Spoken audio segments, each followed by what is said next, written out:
All right, everybody, welcome to episode 9 of Overdunk. I am Josh Zoinks Hebert with Unite Mics, and this is the competitive Pokemon Unite podcast. Thank you so much for joining in. I have the amazing pleasure of being joined today by a pretty new squad to most of you. However, these players are definitely not new if you've been following the scene whatsoever. You're seeing them on Rank Ladder, you're seeing them in multiple stacks, definitely. But they have formed together for these, Road to Worlds that we've been on recently. Floatstone Gaming. Thanks so much for joining us, guys. Yeah, Thank you for having us. Yeah, thanks for having us. Absolutely, yeah. I'm so excited to get into this team that, it's new for you, it's new for me, it's fantastic. Let's just give the, people listening at home or watching the stream a quick blurb of just who each of you are. So a quick introduction to each of you. Why don't you just say who you are, what people might know you from, and then what role you play on the team. So we'll just kind of roundtable this. Canadian, you're first up in my little Discord circle, so why don't you go first? Sounds good. I'm Canadian. I'm the top laner for Floatstone Gaming, and pretty much the most handsome guy in the team. So absolutely, name it, claim it. It's an important role in the squad. Conflicted. Why don't you follow that up? Okay, hello. My name is Conflicted. I play support for the team. This is the first MOBA I've played, and my first time ever competing in the game as well. Oh, sick. That's awesome. Okay. Very cool. Well, you're doing pretty well for your first time ever, making your way into the top 16 of NA. Nice work. All right, next up is going to be Slicey. Hello guys, I'm Slicey. I'm the jungler for Team Floatstone Gaming. People probably will know me as one of the best, if not the best, Gardevoir NA. Okay, sweet. Okay, I love the confidence of this team already. This is awesome. Jin, why don't you go next? Alright, my name's Mitsuline, and I play attacker for Floatstone Gaming. I'm mainly known for my jungling, but for this team, I'm playing attacker for them. Okay. Cool. So you're slotting into the attacker role slot. You have to give it up for the best Gardevoir in the game. That makes a lot of sense. And Coolager, why don't you finish us off? Yes, sir. My name is Coolager. I do some streaming and stuff of my own. I played League for 9 years before coming to Unite, and joined this team in Season 3, Floatstone Gaming. I am the defender for this team. Awesome. Very cool. Hey, shout out to my fellow defenders. Awesome. So, guys, let's talk about the formation of this team. I know you guys are very, very recent. I heard someone saying you've been playing together for, 8 days at this point? Just over a week, is that right? As a full stack, yeah. Okay, awesome. So as full stack, you guys have played together in like multiple stacks, maybe just pieces of this team rotating in and out. Who is like the newest players to this squad then on this team? Probably Slicey and Coolager. Okay. I'd say Yeah, I was gonna say conflicted. Oh Cause, yeah. It depends on who you ask, because each two yeah. people played together for a while. Okay, I gotcha. Me and Canadian have been playing together for like a few months. Okay. Yeah, that makes sense. Okay, so it really depends on where it ends up being, but okay, cool. So you guys are obviously a brand new squad. How did this squad form then? So I know Canadian was at the core of it, and I know there was a while where Canadian and Slicey were looking to form a team, and they had talked to me, and we had talked to Mitsuline. And I know, like, there was a period where I know Slicey wasn't sure if he was going to be able to contend, but in the end, the three of them formed a core, and I got brought in as well. And then, obviously they were looking for a support, and Canadian said he found a guy that he had a lot of faith in, and that was basically it. Conflicted came and was our support, and that was our squad. Sweet. Okay, awesome. So you formed a squad, and then for those of you who don't know, if you're listening, the story of the squad so far is that you made your run all the way through losers bracket, took out some pretty hefty teams on the way there, and you actually qualified yourself for this weekend's February final. So first off, congratulations on that wicked run, by the way, you guys. Officially saying it on the podcast. I know I said it before, but seriously, congrats. That's a really awesome, great way to make yourselves in the top 16. Pretty exciting.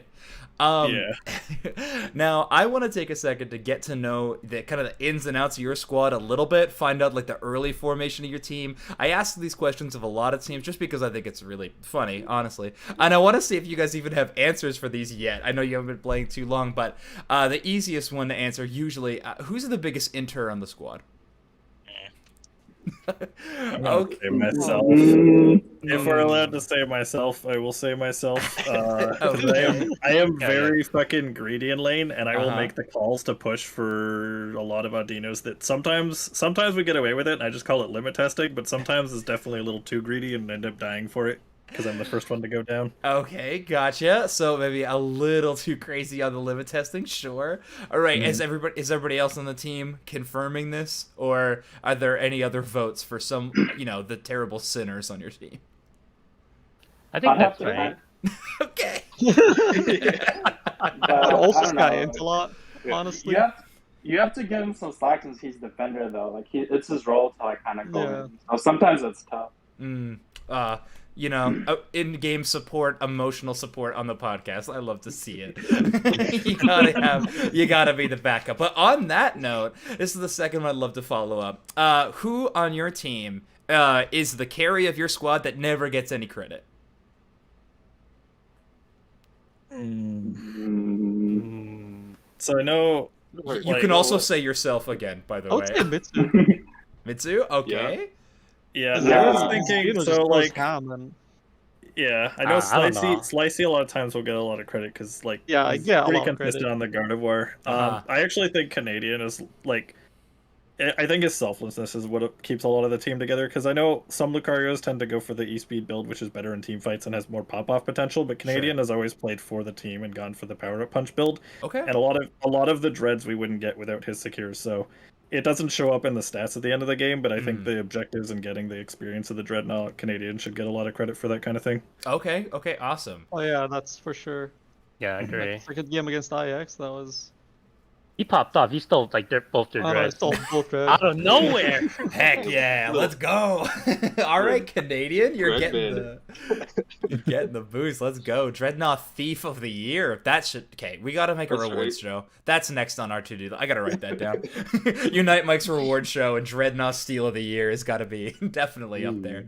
Okay, cool. And then lastly, I love to ask this. This question is like a little plain, but I like to ask who's the funniest team member. But I honestly can tool it a little bit like if your team's tilting, you guys are having a really bad run on ladder, or you take a bad loss on tournament, who's like, taking the edge off, like either just resetting your mind or like telling a stupid joke to like lighten the mood? I think it's Coolager. He's always like pretty calm about things. Okay. Even when we're behind, he's he's always bringing up our spirits. Okay, cool. So Coolager, you got the a little bit of the cheerleader in you on the defender main. That makes a lot of sense. You know I what? feel like I'm was just about to say, dismissing it. Sometimes when I fucking die, I just say that's fine, and it's like to calm the team down, but it's also like me just trying to hide the fact that I entered away another kill. Like, I'd say, Michelin's pretty funny too. yeah, Like, Okay. I don't think he knows I'm laughing on the other end, but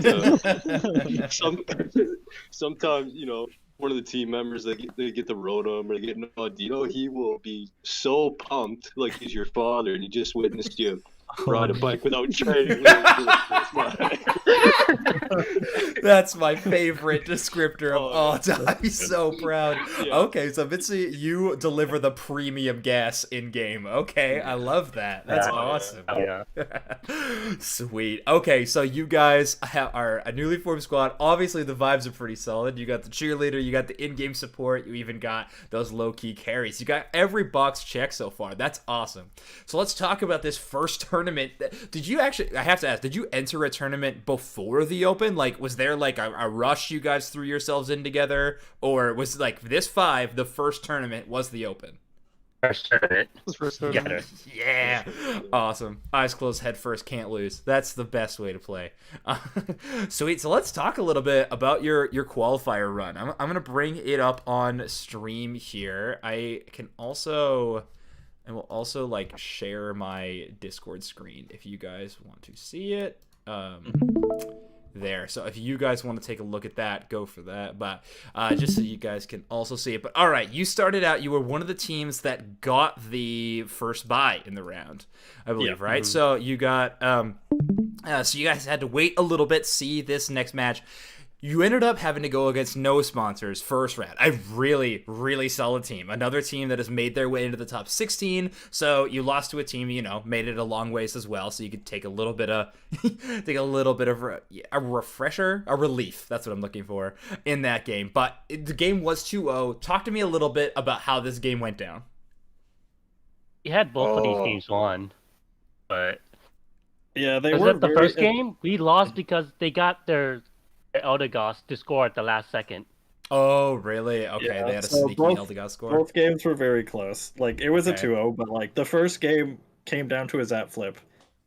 They were in the lead, so we were the team that having to flip it, and we ended up getting it off of a surf at the very last second, but a lot of us had died. I was the only person who was still alive who was able to score.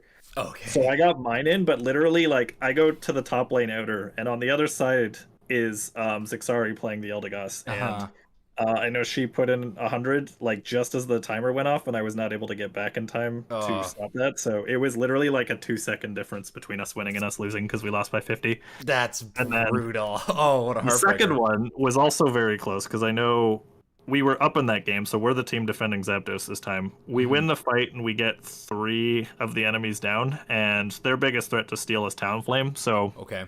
we're thinking to ourselves, like, we can either flip the Zapdos because they're going to come back and they're going to try and flip it anyway. So we could either flip it when most of them are dead, or we can turn it into a flip when they're all alive and they're the ones doing it. Mm-hmm. We figured we'll take it off the map, and obviously, like, we know the Talonflame's a threat, so I'm trying to find him.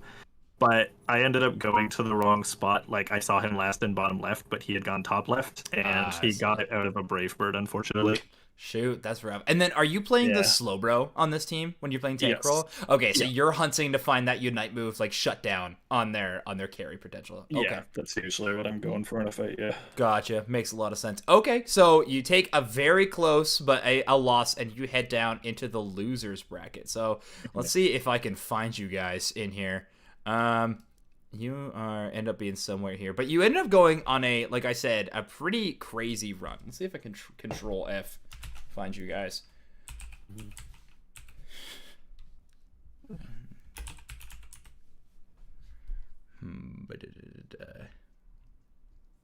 Okay, here we go. Yep. Found you. I'll just keep it glowing yellow because that makes a lot of sense. Okay, wow. So you had to start in this first round, and you 1, 2, 3, 4 0-2s in a row. The only team I recognize a little bit here might be God Squad, I think, but I think that's because I casted them in the game where TTV beat them and sent them to you guys. So I think that's the only reason I recognize them being here. But talk to me about any like notable games in any of these first 4 rounds that you played through, or were they pretty easy? I mean, I don't want to sound like Sure, overly confident, understand. but like there wasn't too much memorable from them from what I remember. I remember them Okay. like being relatively smooth sailing for the most part. I think we can all somewhat agree on that. Gotcha. Yeah. Yeah, but I also think, I'm sure you guys will agree with me, Team Phoenix, they kind of gave us a run for our money there. That was Yeah. Okay. Well, had a- that was our fifth match. That's where we actually lost Yeah. the first game. Yeah, your first one too. Okay, so you lost that first game. Canadian, talk to me. Why did that game feel so difficult, especially losing that first game? What happened? well, they had a Dragonite attacker, and Okay. you know, it was easy going the first little bit of the game, but like once he's Dragonite, there's just no chance we're getting those second or third dreads. Gotcha. And Okay. It kind of really what kept him in the game, Mm. and yeah, I'm surprised I didn't get that last sap either, but Okay, gotcha. So you're Yeah. talking about game 3? Was it a little bit of a zap flip at the Game- end? oh, game three was stressful, man. Okay, okay. It was everybody on the zap, and you I know see. we got it. Yeah, a We little got bit of a it. coin flip in the air. Okay, and Floodstone Gaming was able to take it. Okay, very, very nice. So Phoenix is running that Dragonite attacker in lane. What attacker are you guys running in bot lane right now? Venusaur. Okay, you guys are one of the Venusaur squads. All right, that makes a lot of sense. Cool, and then you're running the Gardevoir jungle as well, right? Yep. Mhm. Okay, gotcha. So yeah, that makes a lot of sense. I mean, I always, do you do the strat, the same one that Assassin Dave's team does, where do you swap the Venusaur into the jungle at a certain point in the game? Yes. We do. After, Okay. It's always after first shred. Yeah. Okay, after first dread, then immediately you guys swap, send Venusaur into the jungle, get that level up farm. Okay, very, very cool. Yeah, I guess that just has to happen when you need both Gardevoir and Venusaur to scale as much as you need. Makes a lot of sense. But cool, And cool. it fits with our playstyle as well, because after first dread, I'm jungling again, and Slicey's the attacker. Okay, gotcha. Yeah. Makes a lot of sense. Okay, sweet. So, any more notes on this 2-1, or just a coin flip, and you guys kind of all breathe a sigh of relief? I don't want to sound arrogant, but the first game is because we had ping issues and lag. Oh, really? They had hosts. As soon as we get hosts, we start curve stopping them the whole I time. remember that. Okay. Yeah, we asked for a host because the first game was actually tricky to play. I kind of forgot that happened, but yeah, that was a thing. Okay, gotcha. So a rough slide. Okay, that could be forgiven. Canadian doesn't get one of his godlike steals on all the dreadnoughts. Fine, you get that one for free. All right, okay, but you're able to get host. You guys get a little bit of better ping, and you're able to take it through a scary flip at the end. But hey, you took it. Fantastic. Yeah, they were very flippy, and they were a little smart about it too. Like they'd get a couple of their teammates go score on either one of our tiers, and Okay. meanwhile the Dragonite would ult into the Zap pit and start on the Zap. Oh, And weird. before you know it, yeah, we'd be looking at our tier 1s and 2s, and before you know it, the Zap would be half. Oh, yeah. So Yeah, our first half global unite move, I guess, coming out of Dragonite, really gonna put in the work. That's a pretty scary moment. Okay, awesome. Yeah. Okay, so Phoenix definitely. I mean, they went out. You guys knocked them out of the tournament, but still a pretty threatening team going into any other open bracket for sure, I think. But okay, cool. Speaking of pretty solid teams, you guys ended up running into Sucker Bunch's Relentless squad. So like their B team a little bit. This is Nicolife squad. You guys were able to take down this team. A notable team, definitely. They also beat out Kinetic Gaming in just the game before, which is another, like, I would say, maybe not in caliber compared to you guys, but just like same sort of story as you guys, like recently built, definitely all coming from like really top level discords and this and that. They were able to take them down, and then you guys matched up against them 2-0. Obviously the game score is pretty dominant here. Is that how the game felt for you, or was this a pretty close game? No, I think this series was closer than Phoenix, even though like there was Really? one lot in Phoenix's. Because Okay. so like we knew it was going to be a tough match because we know a lot of the names. I've been good friends with Froger for a while, and he's their jungler. Okay. And I actually like got to talk to him a little bit about this game after, because I got to read into his mindset. He did a thing where he early ganked bot like very early on Cinderace. Okay. And it kind of threw us off because usually in 1-1-3 meta, obviously the junglers will fight over top because there's more experience up there. Right. And the main reason he goes bot is because he knows that we have a Gardevoir, and contesting the Bees against a Gardevoir Lucario as a Cinderace with nothing but single target damage is really hard. Ooh, yeah. So that's instead a he mountain. That's he kind of decides to stack the top lane a little bit in order to really push bot ahead and make sure we can't like walk off base to contest any Aldinos anymore or any of the Bees. Okay. Which is actually a very smart strategy. But Yeah, that's a good play. we definitely weren't expecting it the first game, and I think it threw our bot lane pretty far behind. Okay. And yeah, they had a lead. I know they had a lead in the first game, at least for a lot of the game, and you know, obviously we ended up winning the last fight. And then the second game, like, was very close. We like fought over the dread, and both teams are walking back into Zapdos. But I noticed we had more people like clumped together and grouping up and walking into Zapdos, and a couple of them went back into their jungle, but their Eldegoss and their Pikachu walked into the pit. And I noticed how split off from the team they were, so I remember hitting a pretty good surf that game, and we took them both out of the fight before it started. Okay, cool. Well, hey, nice plays. That's fantastic. Yeah, like you said, close game, that early adaptation to throw you off. But hey, you were able to adapt. Let's hear from someone else in the bot lane. Do you kind of share the same sentiment? Was it that tough to deal with that initial strategy? And how did you guys adjust? Slicey, I want to hear from you. You're the jungler. How did you play, especially at the later end of that game? Can't really remember exactly because I usually play with names off, so I don't remember like specific games and who I faced. Okay, cool. Which kind It's of all helps the in the middle of same. the game and like takes Yeah. off the pressure because I love just that. playing another game. I usually like as a Gardevoir after the first dread, it's really hard to miss getting the Dinos. Okay. So whenever I usually go to bot lane, it's like I either get 4 or 5, like at least Makes a lot of sense. Okay, out of the gotcha. 5 Dinos. So Cool. I think in the early gank, that's the first. I think it's a level 4 or level 5 gank, which Mhm. is the first gank in the game. So I don't know about Mitsu or Conflicted might have Mhm. an idea on what happened in that first gank. We're already playing like Venusaur versus Pikachu, so the lane's gonna be a bit harder for us. Okay. And then him ganking bottom definitely like caught us off guard. Hmm. I'm not sure if any of us died, but we definitely like couldn't really contest the bees or anything. So Okay. until Dread, they were just ahead the whole game. Gotcha. But you guys were able to swipe Dread, the first one? Did we swipe that first? I'm not actually. I don't That is such actually a remember. specific memory. I don't Yeah. expect anyone to have actually that on Hard that to on lock. remember. But sorry. But, okay, Yeah, cool. I know, and like they have a very strong early comp, especially with the Cinder like pushing bot lane that much more ahead because Venusaur versus Pikachu matchup is definitely Pikachu favored in the early game. But we just like prioritize the scaling of both Gardevoir and Venusaur and the fact that if we get them both to level 13, we can win any late game team fight if we play it right. Yeah. So- The amount of reward you're given if you can get to that level is gigantic. That's so good. Gardevoir, Venusaur, and Lucario are probably 3 of like the best team fighting Pokemon ever. Oh, and Eldegoss, of course. I mean, S tier for life. So that Pokemon gotta be Totally. taken as well. Totally. All right. Slowbro still plus. Yeah. Also huge. Yeah, that's true. I mean, I love the like design space for Slowbro of being the like individual shutdown. I think it's just so exciting to. I don't know how exciting it is to play against the Slowbro. That does sound terrible at a competitive level. However, the like spectator idea of like, okay, the Slowbro is hunting for the like carry in this team fight. That is so. It's like man-to-man defense in like a playoff basketball game. Like you are guarding Jordan. Good luck, and then. You have to go from there. I love that.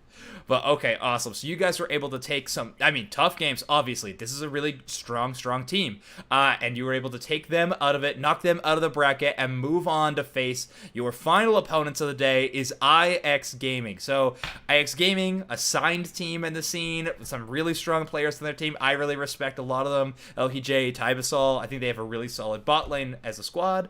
And you guys were able to take this game 2-1.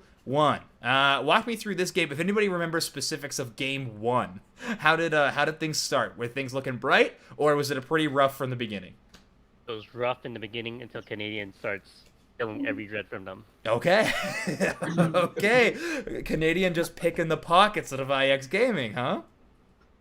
Yeah, Cool. I know we Cool. lost the bot lane a little bit, but I'm pretty sure like we got 2 Dreadnoughts in that game despite losing some of the experience from the laning phase. I think the Dreadnoughts kept us in the game enough to keep us experience relevant for the last fight. Okay, awesome. And that's where, obviously, we've already said that's where your team comp really thrives. If you can succeed, if you can just hold on long enough, that is where your team is really going to explode. Okay, awesome. Where did the game loss happen then? Was it 1, 2, obviously not 3? 2. Okay. It's 2. Yeah, All right. 2, and it was very disheartening because we saw them top, and then the Wiggly was walking down, and somebody jumped top and didn't cover, so we literally lost by like 1 score, 2 seconds. It was Yeah, it was what's it called? It was So just stress. Yeah, we didn't stressful. have bot pad. We only had base and bot pad. Okay. They were 5-man pushing bot, Uh-huh. and then I was spawning in like 3 or 4 seconds. And someone called that they have 5 bot, so I spawned. I ran down. And there was I only saw 4 Wiggly bot? in base. Oh, Yeah, no. the I'm like, Wiggly oh, left the no. fight pretty Then early. the Wiggly just score in the car and then. Yeah, so it's kind of my fault because I was the last person to walk out. Should Uh. have just asked the team to cover outside, and I would cover mid. It's Sure. always stressful when they're making that last push because, especially if you're not there, you sometimes don't know how the fight is going, and it's tough to say if like your team is getting wiped and you should be there, or whether like Yeah. they realize they're not winning that push and they've sent someone to counter push one of the other lanes, and Oh, so it's just definitely. like it was just like one of those in the moment like we made a slight slip up in terms of miscommunication. The Wiggly like slipped past us and got Right. that score in. Yeah, I definitely don't think we can really attribute that to anyone's fault, or at least I wouldn't. No. Maybe you guys could blame each other, but if I was, or blame yourselves, as it sounds like you guys are doing. But if I was watching that game, I don't think you can really blame anyone at that point. But it's also just the nature of how this game operates. I mean, if you're stacking shields on top of each other, a 5-man push is terrifying no matter what. That is so much buddy barrier that you have to break through to stop a score from happening. Like, that's a daunting task even for 4 people on your squad to do. So yeah, wanting all 5 there is a pretty natural inclination, I think. Okay, awesome. And then things turned around a little bit. Obviously, you were able to take this final game. Now, I was actually able to spectate this one. It was a ton of fun, but I want to hear from you guys. How did it feel to be like?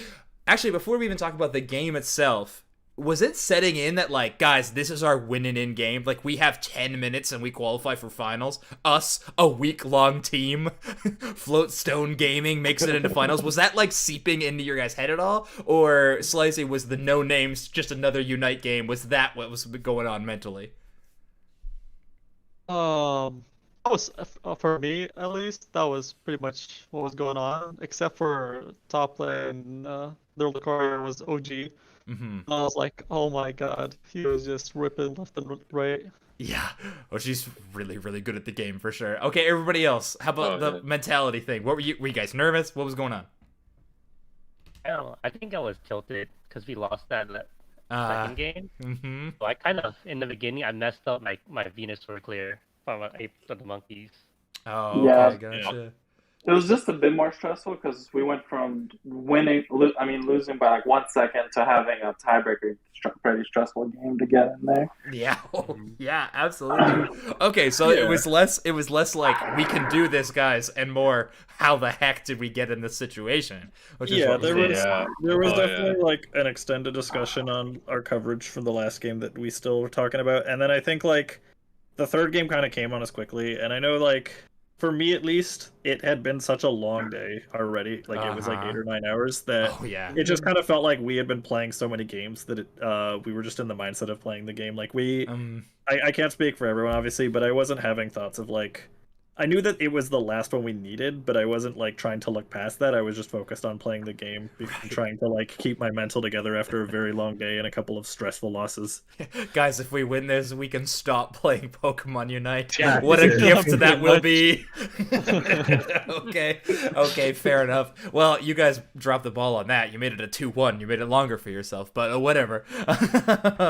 Awesome. Okay, so the mental's not going so hot, but not for the reason you'd expect headed into this game, yet you still pull it off. Someone give me the Spark Dose. What was the MVP of this situation? Just player, or like how did it play out? What gave you guys the win? Was this the game that Slicey got the Zap. 3-man future sight?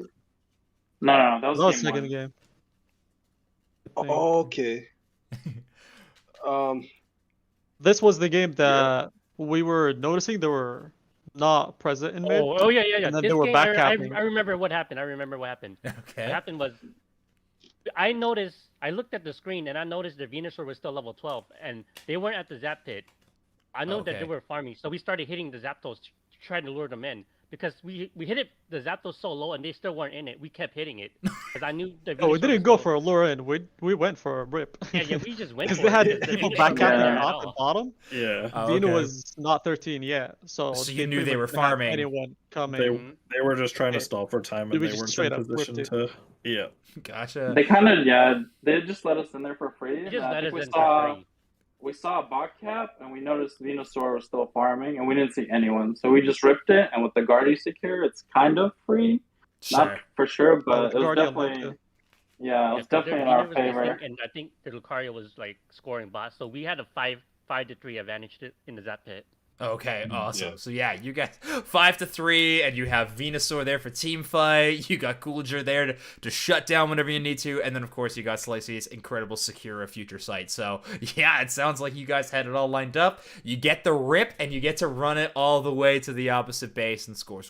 So really incredible run. Great read on tracking that Venusaur like leveling and even like that. I love when we hit the crescendo of macro and micro plays in Pokemon Unite. Always very exciting. So awesome. Well, fantastic work, guys. Huge tournament win. That is awesome. Do this and then Wait, one quick thing I want to add. Funny. I don't know if it's really funny, but go ahead. So second game we lost because they had a Wiggly backup and we 5-man defended one pad. And then last game we took Zap, we scored, we went back to base. They did the same thing, 5-man push, and then I had someone slip out. Then they also backcapped on us. Oh no! But this time we had twice. a better advantage, like a higher advantage that cap didn't matter. Fool us once, shame on us. Fool us twice, still shame on us. But we scored more. All right. Exactly. We got in the end. I love that. That's all you. Hey, you got to play the early game if you want to win the late game. That's all that is. Nice work. Awesome, right. guys. Well, hey, congratulations. Let's talk a little bit about your team then now. So after this tournament, you guys have had a great bracket run. You took down, I think, 2, maybe even 3 notable teams if we're counting some of the other ones there. And now we're headed into this final. Where do you think you guys rank on a lot of the community's radar? Do you guys think you are lower on the totem pole in terms of this upcoming tournament? Or do you guys think there's a little more respect on your name after this really nice qualifier run? Go ahead. I think we're still a little underrated. I think Okay. where we're actually at and where the community thinks we're at is a lot different. I'd say, like personally, I'd say on a normal day, I'd say we're top 3. Okay, wow. On a good day, I don't think there's one team that we can't beat. Love that. Not saying they're not going to be close games, and there might be 1 or 2 flips in there, but You win those. That's all it is.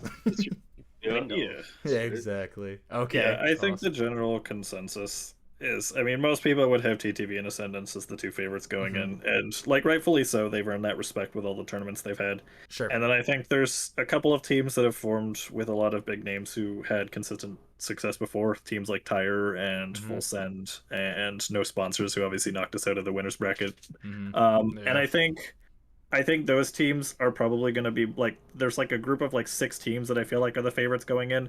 But every team that made it to the top 16, I think, is at least a level of like respect that has to be given to all of them, because every team at this point is a threat. And so I think any team could, on their best day, could probably be ranked as high as like 6th or 7th. And that's obviously just going into the tournament, because like that upsets happen, right? That's why we play the game. It's not always done as paper. So not scripted. That's the mindset we're going into. I know if we do get a second round matchup with TTV, which isn't to be looking forward past our first round opponents, that'll obviously be the heavily favored team, but all we can do is like put our best foot forward and not worry about like the reputations. Sure. Okay, well, let's talk about looking forward then. I know you didn't want to look past your first round opponent and stuff like that, but in terms of how prep has been going into this tournament, and even if you guys prepped it all for the qualifier, I don't know how fast the team was organized before the actual event. Are you guys just grinding ladder together? Are you trying to find teams to scrim during the days at all? And are you guys even like committing time to something like VOD review? I know your team's newer, so what does that look like in terms of a preparation for your squad? So we've been doing a lot of ladder, and we've been limit testing too. Like we've been trying different comps. We're playing like our strongest comp and trying to like continue to perfect that and perfect like all the situations, but we're trying other comps too to like limit test that. And I know we've done some VOD review in terms of like post game, like in some of our losses, like where was our positioning wrong. I know we did that recently. We had a loss where we looked at it in the Zap pit and we were like, okay, we were just like, we should have been positioned bottom right. Stuff like that. And then I know we haven't played any scrims yet, but we have been looking and talking to various teams about that. And I know like we're coming up close to the deadline, but hopefully like we can get some practice games in either like before the thing or even after, if we keep going into the March qualifiers later on down the line. Okay. Awesome. Very cool. So your team is definitely on the lookout for those kind of things, and even committing time to VOD review already. That's awesome. Yeah, not many teams can be boasting that. So that's really cool. But has that transition just been more recent? Like, now that you guys are qualified, is the team kind of taking things more seriously? Are you guys more focused on finals than? I guess it's also a question of how much did you expect to make it here? I think we had the expectation of making it. 'Cause Okay. I believe our team individually are very skilled. Mm-hmm. Yeah, I agree. I think going into this, we knew we were gonna get top 16. Okay. Awesome. But when we lost that first round, it kind of it was pretty disheartening. Like Mhm. But yeah, we pulled through, I guess. Okay. Awesome. Our team have a lot of good players with a lot of potential, like a lot of underrated players with very high potential. Yeah, absolutely. Yeah, your guys' mechanics, like from what I've seen, spectating you guys, even just listening to you guys talk, and then also what's coming up to me is you definitely are playing some compositions that aren't considered, meta. They're all good picks, but maybe not in conjunction with each other. And even saying that, the meta's been changing quite a bit more recently than it has in past month and things like that. But I want to know what kind of sets your team apart, and what do you think that really makes Floatstone Gaming a more unique squad?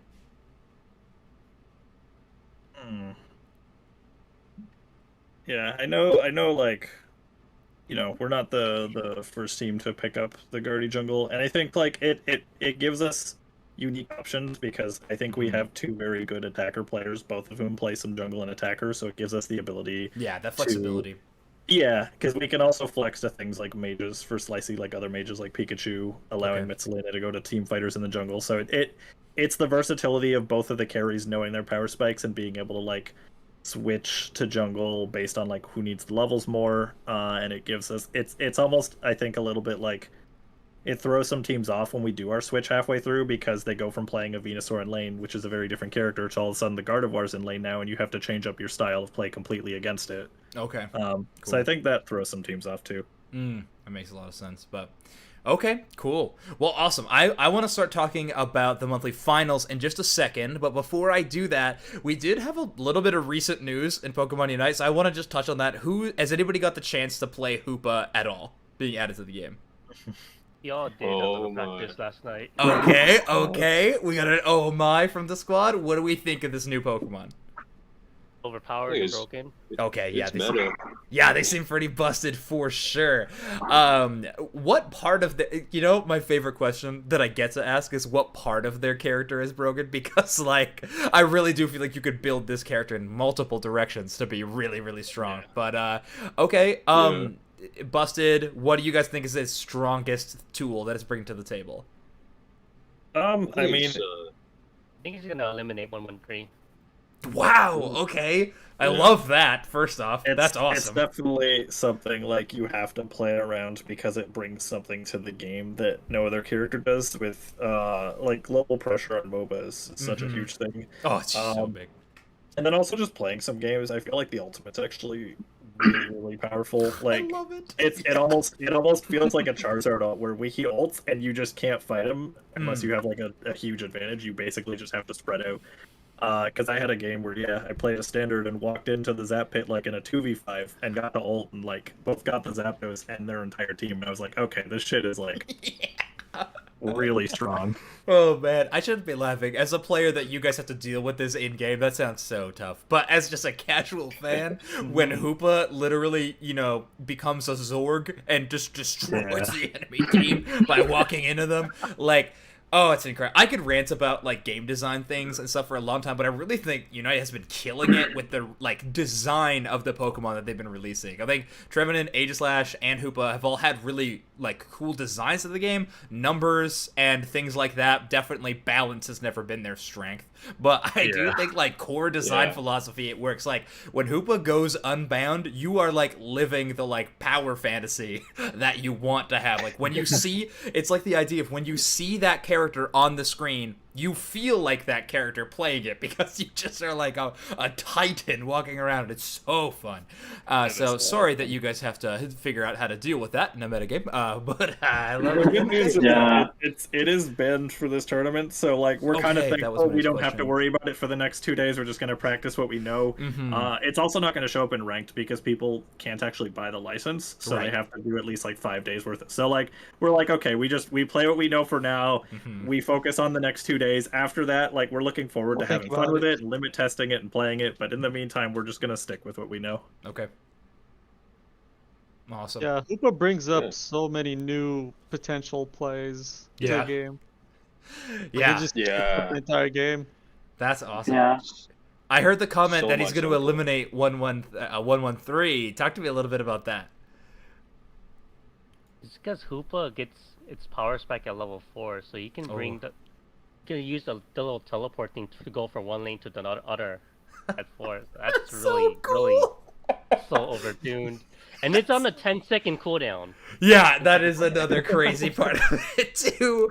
Oh, junglers' lives are just going to be horrible having to Yeah, but pick which teleporting- lane. Hoopa can 1v1 in any character and just go back to base and just go back in. Yeah. Oh. Yeah, if you use teleport though, there's an internal personal cooldown. I think it's like 15 or 17 seconds. And so you can use the portal itself again, right? Yeah, Yeah. I just like So the idea if of, you like, use the portal, you teleport, and then cooldown resets. You use the portal, you can't teleport until the other cooldown finishes. Your Mhm. own. it's going to be really hard if one team doesn't have a Hoopa, because the idea of your whole team being down and fighting for the Dreadnought, potentially getting the Dreadnought, but then rotating like 3 to 4 people, whoever you Mhm. need, up to the top turret immediately and being at Rotom before the other team if they don't have one. It's just like, its Yeah. rotation is going to be ridiculous. That's One true. thing though is like Blastoise might be more playable because you can just push people outside the circle and they don't teleport. Right, because they need to like stand in there for a Like, couple of back to seconds, base, right? yeah. This is like when going back to base. Ah, interesting. Okay, so you can stop. I stopped back, or I You just stopped throw Hoopa back people is out. also going to be a new call out. Okay, good. We're adding even more. Okay, awesome. Okay, so this character is Yeah. busted. It's going to be strong, but it is actually banned for this for this monthly final. Okay, that's really good. I'm glad that we have that precedent kind of set going forward and the rest of these tournaments. Get that out early so there's not like people up in arms later about how their favorite Pokemon's added yet they can't play it in tournament bracket. I think it makes I think that is just a good precedent to set. Also, this game has a somewhat of a reputation for having just pretty bad bugs in this game, so the more we can cut down on having those be, utilized in tournament play, the better. So, very cool. Okay, so new Pokemon, it seems exciting and fun, but let's take a look at your guys' upcoming bracket a little bit as we kind of like head off to the tail end of this show. You guys are in that final still. Let me share my screen again for ya. Cool. All right, you guys are headed in here, and you guys are on this bottom half of the bracket, which I said before is like stacked. This side I think is definitely tougher than the top side of the bracket. I don't know if you guys fully agree or not, but either way, your first game is going to be up against Millennium. Also, congrats on the 2nd seed, by the way. Not sure how. I think those are just randomized, if I'm being honest. I'm pretty sure anyway. Congrats on the 2nd seed. We'll take it. Will not disappoint. Awesome. So you guys are going up against Millennium first. So we talked a little bit about this. Do you guys think that you are favored in this game? I think we're favored. I believe so. Okay. I think so. Like, again, I think there's like a top 6 and then there's like an everybody else thing, but I do think that we're probably slightly favored. I think the biggest thing is people are starting to call us the team that beat IX, and if IX was going to be favored versus them, then I think we're getting that same reputation and respect at least. I love that. Okay, awesome. That's fantastic. So, if you guys are winning your first round, you guys are headed up against either TTV or Foreign Famous. Now, I think almost everybody in these bracket predictions, mine was included in this, it has TTV going into the next round, but Foreign Famous, a good squad as well. They made it through the open qualifiers, and they run a very similar composition to you guys, except they run the like double tank instead of a healer on their team, which is interesting. But hey, they're making it work, obviously.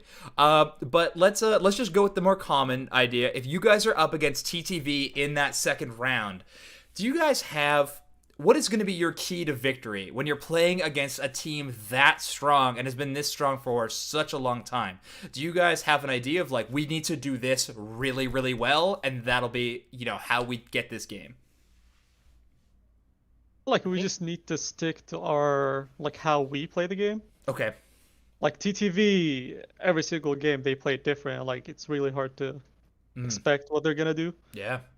Yeah, But if we getting just caught stick at to, their like, pace. what we excel at, like, our early Yeah. game is pretty strong. Okay, cool. Early game being strong with Gardevoir and Venusaur on your team that's tough to do sometimes. But hey, if you can make Gardevoir that is work, actually the strongest level 5 jungler in the okay. game. Gotcha. That future So sight getting unlocked. top B's fight, Yeah. we win 90% of the time.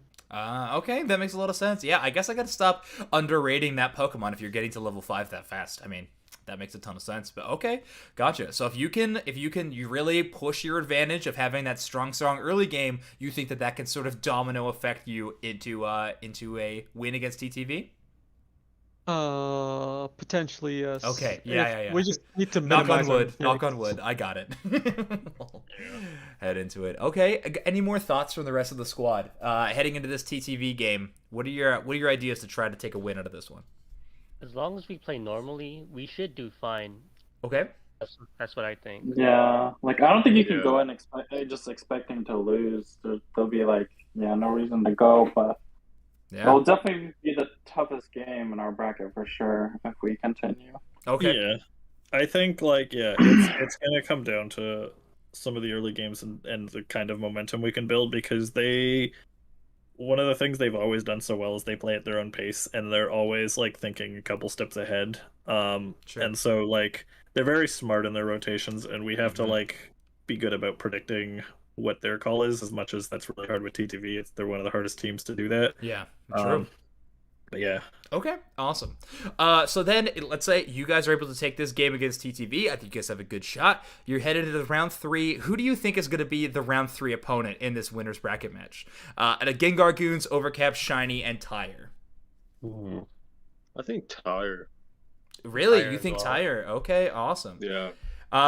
What do you guys think that gives Tire the advantage, especially going up against a round 1 opponent of a really strong, at least reputable Team Shiny? I definitely think Shiny Tire is one of the most stacked first round matchups. Yeah, it's gonna be a banger for sure. Okay. I think Tire has a lot of people who have been underrated for a while too. I know that like Heat Fan and Yikes have climbed the ladder very well and R2. Like I think Yikes is one of the best junglers I know as well. Obviously Slicey too. But Sure. and then they're hard to play against because they play a very strong bot side, but they also have what most people would probably call the best green in the game in Archery in the top lane. And I definitely think that they're just a well put together team that plays similarly, where it's like they don't necessarily have as much versatility as some teams, but what they do play, they play extremely well. And Okay. I think what they play is so well rounded to begin with that I think it just works into most situations. Awesome. Very cool. Okay, so we think that Tire is going to be the one headed into round 3. Any other shout outs from the rest of the team that they want to give to this squad? Any other really strong points that you want to bring up? I think they have the green in jungle actually, not top lane. Interesting. They have top lane. Who's their top lane? Is it? No, Archery is their top laner. It's Archery top, their jungle? Yikes jungle. Oh yeah, Yikes jungle. Okay, never mind. Okay. That would be another wild pick, but okay, awesome. So they definitely are Right. versatile. Always annoying to play against a greedent. Yes. Oh yeah. That is a challenging opponent. Yeah, Canadian. How do you like to play Lucario into Greedent? It's literally the most annoying top laner to play against. Yeah, You know, absolutely. It's even when you're winning lane against a Greedent, it's just so annoying. You just always feel like you're losing, even if you're winning. Yeah. It's just not good. Okay. They don't die. No. Don't die, and you can't. I'm running pop, so I don't have full heal. So if Greedent starts to covet, I can't really do much. Oh no. The immortal squirrel is shutting you down. Oh, that's Yeah. rough. Okay.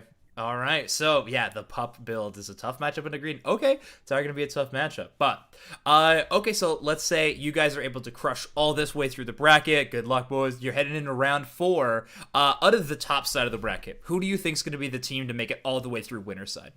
Ascendants. All right. I'd have to agree with that. Yeah. Yeah. Okay. Yeah. And what the other team in this would be? What, maybe Full Send is like the only other Yeah, option I for think this team. full send and no sponsors are decent. I think the no Mhm. sponsors Ascendance game will be pretty good. Yeah, those are the two. but Those are the two first round like banger Yeah, games. Like no, they're no, so good. I think if Ascendance gets past no sponsors, I think they make it all the way. Okay. Yeah, I think Well, Lego's pretty carry your underrated, team. but eh. Okay. Lego being an underrated team. That's a good shout. Awesome.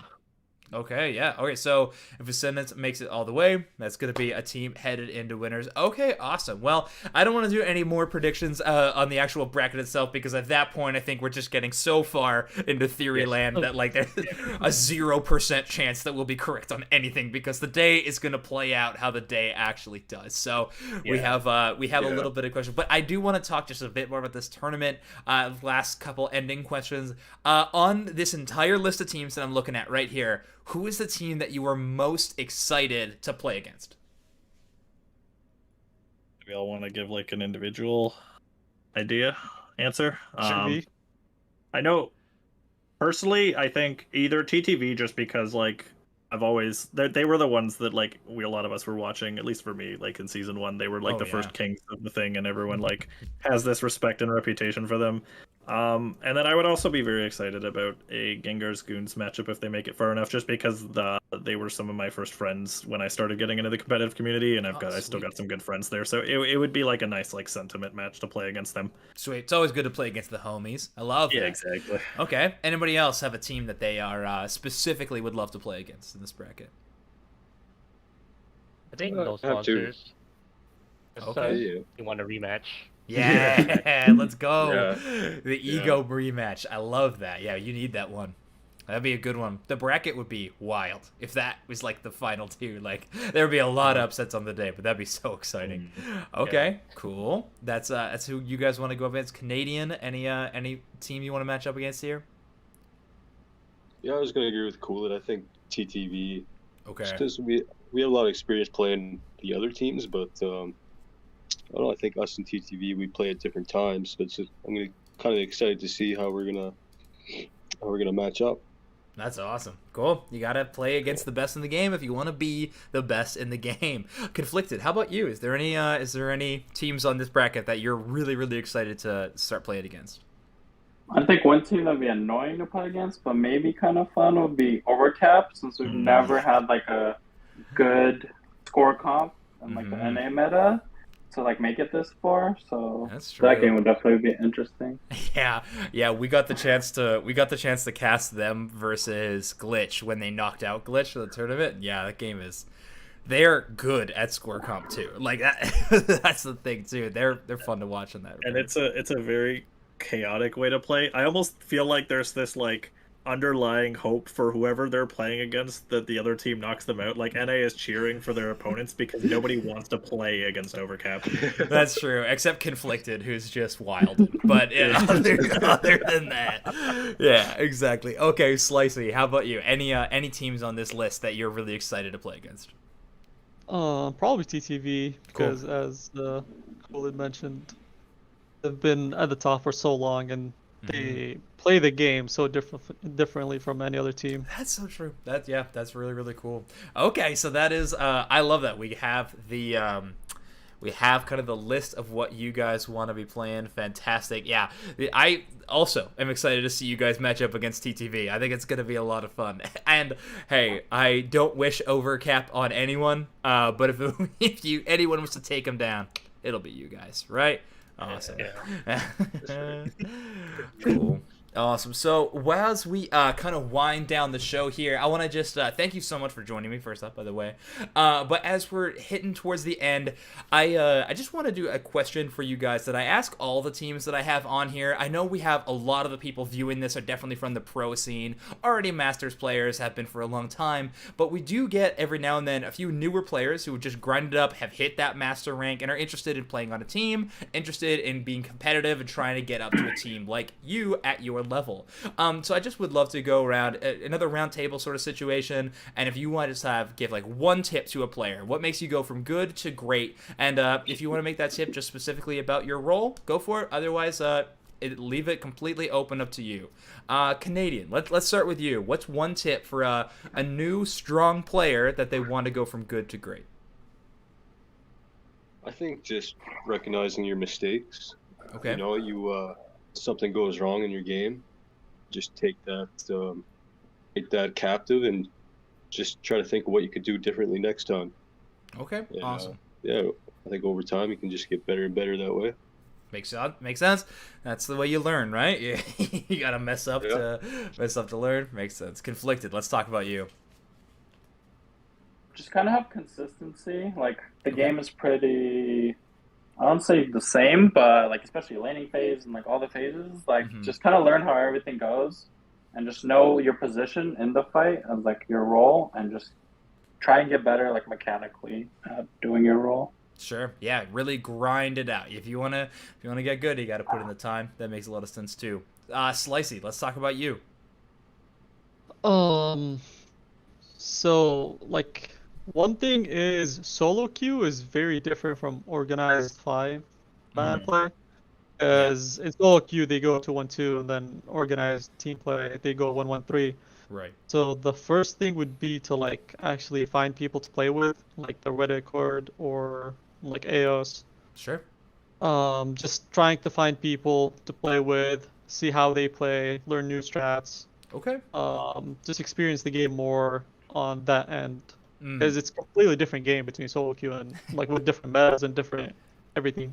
Yeah, that's definitely true. It's gonna be a completely different look. It's gonna be maybe jumping into too cold a water at first. You gotta learn where you're headed before you can actually get there. That makes sense. All right, Jin, let's go to you next. For me, I think if you look, the first thing you need to do is just always have your eye on the minimap. Okay. So that's what you can learn. Because if you see like lots of dots on the map, you have to get them out, because XP is king in this game. That's true. You have to connect those dots. Clear that jungle. Okay. Yeah, that makes a lot of sense. Farming is definitely the most important part of this game. The level spikes are so important. Unite, you need to be hitting those every single time. I like that tip a lot. Cool. Let's talk about you. So just in terms of organized play, if you do end up finding 4 like-minded players, the biggest difference in this game isn't going to sometimes come down to mechanical skill. It's going to come down to communication, and I think just learning the important things to say, working on your secure timings, working on like who's rotating where, trying to track where the enemy is, because vision is a huge thing in this game. And otherwise just working on talking and listening and figuring out like who's communicating what and what's important to talk about during the game. Awesome. Okay, yeah. Good comms. Always going to be an important thing in any competitive game you play. But yeah, Pokemon Unite, it definitely also going to reap a lot of rewards if you're doing that. All right, sweet. Well, thank you so much for teaching me how to be a better player. Anybody who's listening at home as well can do just the same with that. But since we're hitting the end, I want to give everybody just the chance to, sell out, shout out, whatever you want to do, where people can find you on the internet, all that thing. Let's just go around this table one more time, Canadian. Just plug anything you want to, shout anything you want.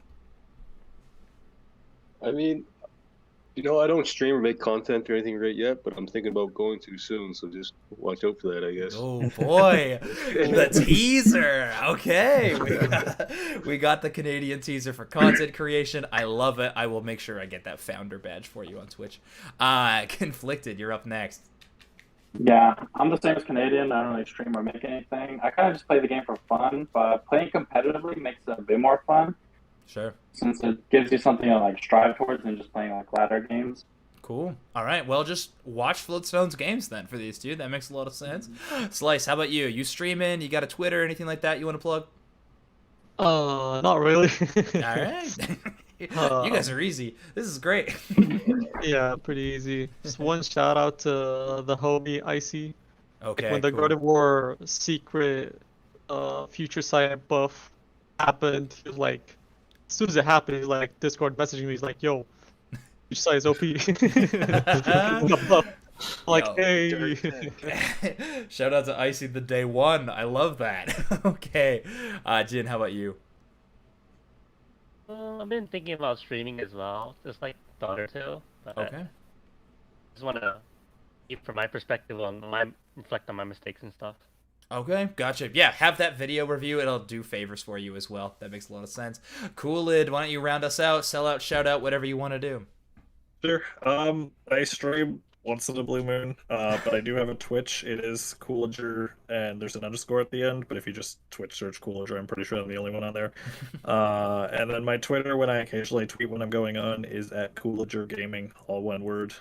Awesome. Cool. Go follow all these folks if you can find them on Twitter. And then tune in to watch their games into the broadcast this weekend. I'm so excited that we're finally getting our first finals. Globally, too, is going to be a lot of tournament action to tune in on. And we'll always be talking about it here on the Unite Mics channel on Twitch, as well as the Unite Mics channel on YouTube. Make sure you go over there, subscribe, like the video, all that good stuff. You can also find this show on anywhere you can find podcasts, on any like Apple Podcasts, Spotify, all that stuff. Rate, review. It does us wonders, guys. So thank you so much for tuning into this, and make sure you check out all the other stuff we have. We got commentary on the YouTube channel. We got another podcast called Late Night Unite with a lot of cool personalities as well that my co-caster Dupesnack does. And then finally, guys, just word of mouth does so much good. If you could just shout out Unite Mics on socials anytime you see things for commentating, broadcasting stuff, it just does us such good help. So thank you so much for those of you who have done it, and the rest of you, I have been Zoinks. This has been Flowstone Gaming, and have a good night. We'll see you next time. Goodbye.